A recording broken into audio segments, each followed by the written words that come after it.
Today's theme is, does your work matter? And I hope so because I love my work. Or maybe you're watching this and you're saying, well, I'm retired. I actually think we never retire because work is anything our hands find to do.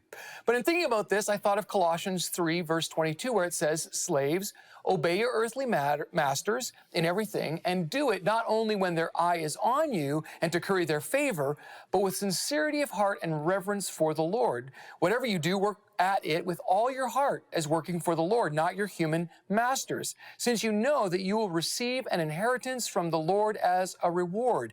It is the Lord Christ you are serving. Now, maybe the first inclination may be to ignore this passage in the Bible because you say, well, we're not slaves anymore, but I do believe that this is appropriate to apply in this passage to our employee-employer relationships. If you're an employee, you work for someone who has taken a lot of personal and financial risk to create an opportunity for you to provide for your family through work. And Paul is suggesting that in a world that has become all about what I get, my benefits, my rights, that we should actually take a posture of gratitude, recognizing that our employer is God's way of providing for us. So in a real sense, you are working for God no matter what your job title or position. But there's another aspect implied in this passage that we rarely think about in our work, and it's the opportunity to be a reflection of God's amazing love. If you're in the workforce, you are surrounded by coworkers, clients, customers, and contacts that need someone to share the amazing good news of Jesus with them.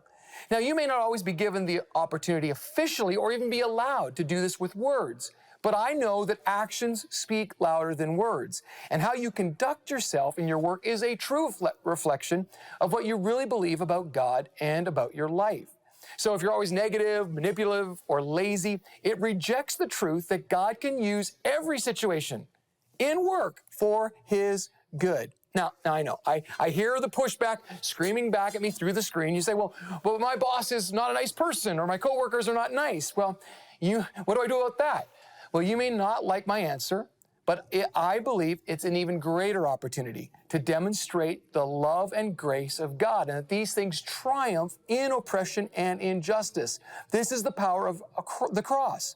And so when we become slaves to Christ, we identify with His attitude that God is working even in the darkest moments of my life to bring about something really good.